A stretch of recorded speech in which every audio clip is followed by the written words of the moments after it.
Capítulo 10. La inflación. Antes de adentrarnos en el estudio de las condiciones económicas actuales, nos ocuparemos de un nuevo concepto clave, que es la inflación. La mayoría de nosotros cree que la inflación se debe al aumento de los precios, pero no es así. Imaginemos que una manzana y una naranja valen $1 este año, pero $10 al siguiente. Dado que su gusto por las manzanas y las naranjas no cambia de un año para otro, lo que de verdad ha cambiado es su dinero, pues ha perdido valor. La inflación no está causada por el aumento de los precios. El aumento de los precios es más bien un síntoma de la inflación. La inflación está causada por la presencia de demasiado dinero circulante con respecto a los bienes y servicios que de verdad existen en la realidad. Lo que nos suele sorprender es el aumento del precio de las cosas, pero de hecho la inflación es simplemente la pérdida de valor del dinero debido a su exceso en el mercado. Veamos un ejemplo. Supongamos que alguien está en una balsa salvavidas en medio del mar y otra persona a bordo tiene una naranja que desea vender. Solo una de las personas presentes en la balsa tiene dinero, $1. La naranja se venderá, pues, por $1. Un momento. Justo antes de que le vendan la naranja a esa persona, usted encuentra un billete de $10 en el fondo de su bolsillo. ¿Cuál cree que terminará siendo el precio final de la naranja? Exacto, $10. Pero sigue siendo la misma naranja, ¿no?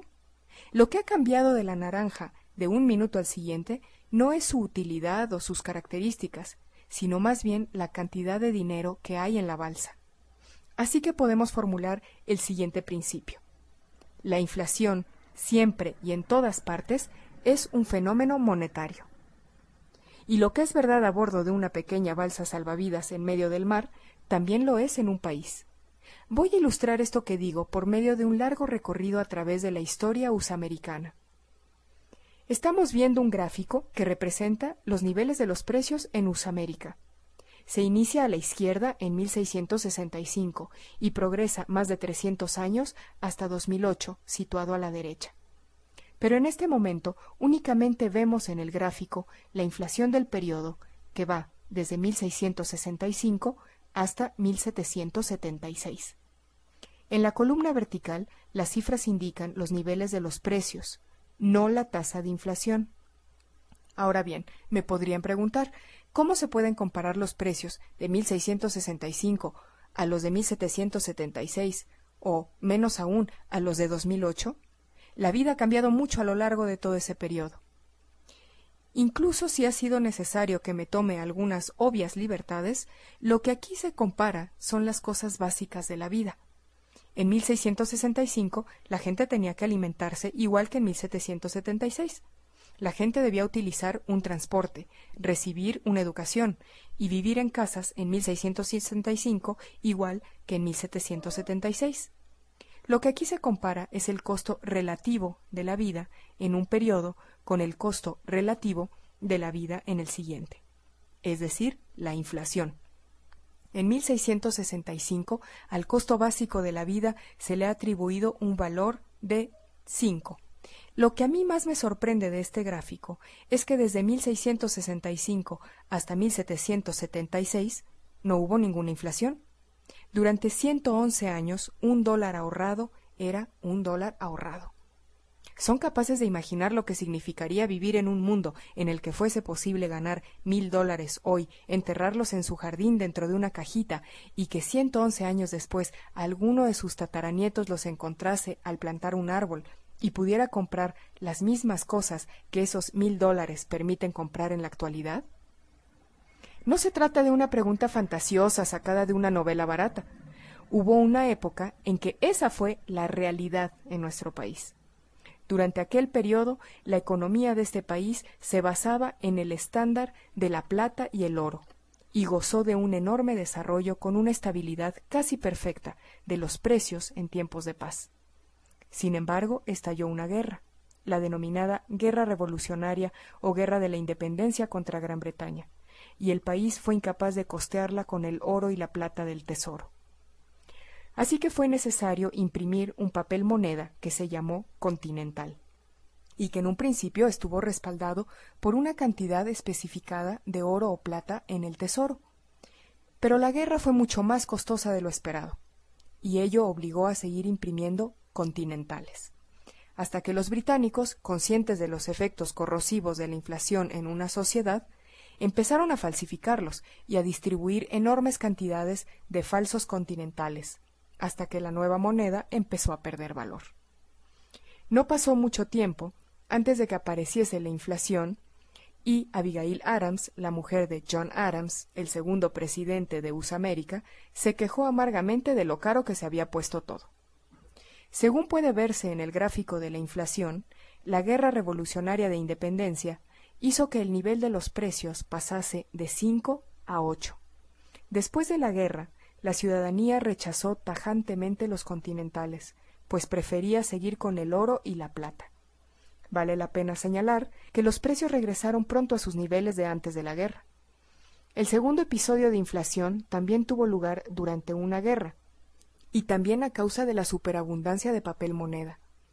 De nuevo, a la conclusión de la guerra, los precios volvieron relativamente pronto a los niveles anteriores a la guerra, y se mantuvieron estables otros 30 años.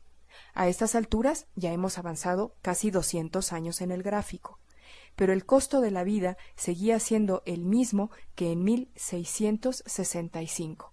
Es algo fascinante.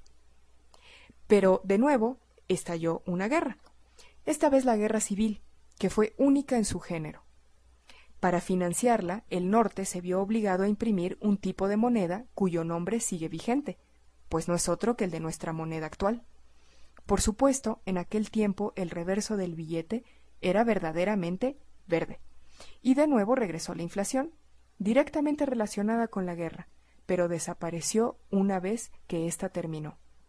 Ya han transcurrido 250 años de esta historia, y el costo de la vida seguía siendo el mismo que al principio. ¿Se lo pueden imaginar? Pero vino otra guerra, esta mucho peor que cualquiera de las anteriores, y de nuevo regresó la inflación. Y luego otra, muchísimo mayor que cualquiera de las precedentes. Y, ¿lo adivinan? También fue inflacionaria. Pero esta vez sucedió algo extraño. La inflación no desapareció.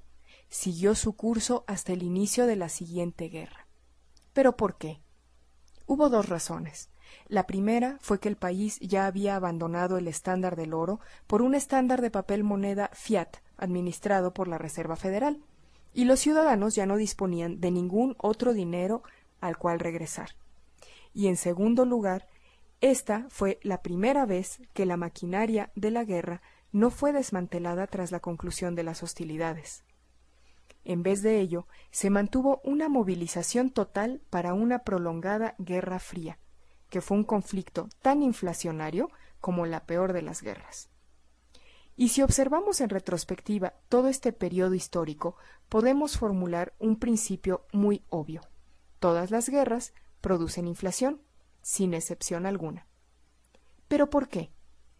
Es muy sencillo. Cada vez que el gobierno aumenta el déficit, crea las condiciones necesarias para la inflación. Sin embargo, si el gasto que produce dicho déficit se utiliza para infraestructuras provechosas, tales como carreteras o puentes, esa inversión se volverá rentable lentamente al estimular la productividad y favorecer la creación de nuevos bienes y servicios que absorberán este gasto con el tiempo. Las guerras, sin embargo, son algo especial. En ellas se derrochan enormes cantidades de dinero en cosas que solo sirven para destruir. El dinero se queda en casa, pero los productos creados con él se envían fuera para destruir otros bienes. Cuando una bomba estalla, no deja beneficios residuales en la economía nacional. Por eso el gasto de una guerra es el más inflacionario de todos los gastos. Es una doble maldición, porque el dinero permanece y sigue ejerciendo su mágico maleficio, mientras que los productos creados desaparecen. E incluso si los productos creados no se destruyen al hacerlos explotar, los beneficios económicos residuales que dejan son prácticamente nulos para tratarse de una maquinaria tan especializada, por muy extraordinaria que sea su tecnología.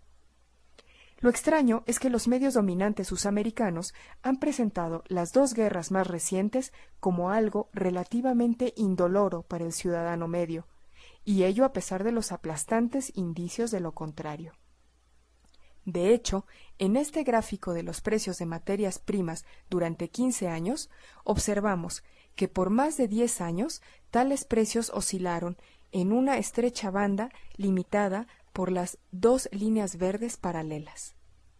Sin embargo, y espero que no les resulte sorprendente, poco después del inicio de la guerra en Irak, los precios de esas materias primas empezaron a subir, y en los 5 años que han transcurrido crecieron casi un 140%. Lo que pagan ahora ustedes por la gasolina y los alimentos lo confirma. Así que si alguien trata de decirles que no han hecho ningún sacrificio a causa de esa guerra, díganle que es mentira, pues ya han sacrificado una parte importante de sus ahorros y de su salario. Pero volvamos a nuestra historia. Aquí vemos la inflación entre 1665 y 1975. Puesto que ahora sabemos lo que hizo Nixon el 15 de agosto de 1971, ¿cuál creen que será el aspecto que adoptará el gráfico entre 1975 y hoy en día? Este es el mundo que hemos conocido. Hemos vivido durante tanto tiempo en la abrupta subida de la curva y estamos tan acostumbrados a ella que casi la consideramos normal. El hecho de que la inflación sea hoy algo permanente y vaya aumentando a una tasa porcentual hace que nuestro dinero pierda valor de forma exponencial. Eso es lo que esta gráfica en palo de hockey nos está diciendo a gritos. ¿Qué significa vivir en un mundo donde el dinero pierde valor de forma exponencial? Ustedes saben bien lo que significa, porque viven en él. Significa que uno debe trabajar cada vez más y con mayor ahínco para no quedarse atrás, y significa verse obligados a tomar decisiones enormemente arriesgadas a la hora de invertir, en un intento de hacer crecer nuestros ahorros lo suficiente como para evitar las pérdidas producidas por la inflación. Significa que ahora necesitamos 2 salarios, mientras que antes nos bastaba con 1. Y significa que nuestros niños crecen solos, porque tanto al padre como a la madre no les queda más remedio que trabajar fuera. Un mundo en el que el dinero vale cada vez menos resulta diabólicamente complicado y no deja margen alguno para el error, sobre todo a quienes carecen de los medios necesarios o de las conexiones apropiadas. Y eso no tiene por qué ser así. De hecho, durante la mayor parte de la historia de nuestro país, no fue así. Me cuesta mucho creer que la inflación sea algo obligatorio y con una función esencial para el bienestar, puesto que entre 1665 y 1940 este país fue testigo de un enorme progreso sin que hubiese ningún tipo de inflación continuada. Este capítulo tiene como objetivo mostrarles que nuestro país no siempre vivió bajo un régimen de inflación perpetua, y que desde un punto de vista histórico, la inflación es algo muy reciente. Para añadirle perspectiva a todo esto, veamos ahora los momentos en que nuestro país abandonó el estándar del oro, primero de forma interna y luego por completo. Es posible que se queden sorprendidos, como a mí me sucedió, al descubrir que la inflación no es una de esas leyes misteriosas que rigen la naturaleza, como lo es la ley de la gravedad, sino un claro asunto de política económica. De manera que ya podemos conceptualizar el concepto clave número 5. La inflación, siempre y en cualquier lugar, es un fenómeno monetario. Y si lo expresamos de otra manera, también podremos decir que la inflación es un acto político deliberado. Alguien dijo con sarcasmo, el papel moneda termina siempre por volver a su valor intrínseco, 0. Ese alguien fue Voltaire en 1729. Por supuesto, fue demasiado pesimista en su evaluación. Su valor intrínseco no es 0, como bien lo prueba la fotografía de esta mujer alemana, que la muestra aprovechando la energía intrínseca de estos billetes para quemarlos en su caldera y transformarlos en calor. John Maynard Keynes, el padre de la rama de la economía que hoy domina nuestras vidas, dijo lo siguiente sobre la inflación. Lenin tenía toda la razón. No hay manera mejor, más sutil o segura de destruir las bases de una sociedad que corromper su moneda. Mediante un proceso continuo de inflación, los gobiernos pueden confiscar, en secreto y sin que nadie se dé cuenta, una parte importante de la riqueza de los ciudadanos. Este proceso utiliza todas las fuerzas ocultas de la economía para destruir, y lo hace de una manera imposible de diagnosticar. Dado que los arquitectos y administradores de nuestro sistema monetario son muy conscientes de los efectos destructores y corrosivos de la inflación, es lógico que nos preguntemos qué es lo que buscan. Para terminar, en este capítulo 10 del Crash Course señalaremos las conexiones de 3 detalles muy importantes. Primero, en 1971, USA América, y por extensión el mundo entero, eliminaron la última relación existente con el oro y las limitaciones que éste imponía. A partir de entonces, el endeudamiento federal inició una escalada sin retorno.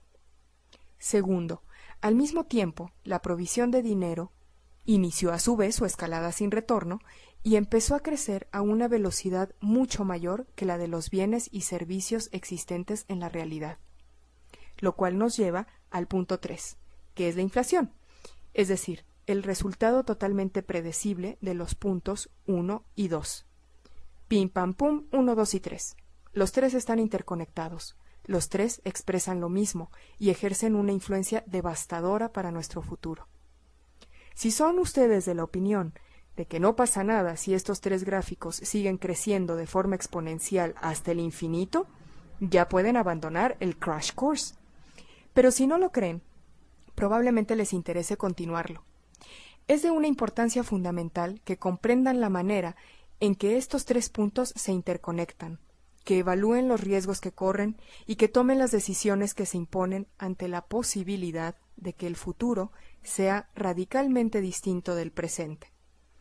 Ahora, una vez que hemos estudiado la función exponencial, el dinero y la inflación, disponemos ya de las herramientas necesarias para abordar los restantes capítulos del Crash Course. Pero antes debemos conectar unos cuantos puntos más. Los espero en el capítulo 11, titulado ¿Cuánto es un billón? Adelante.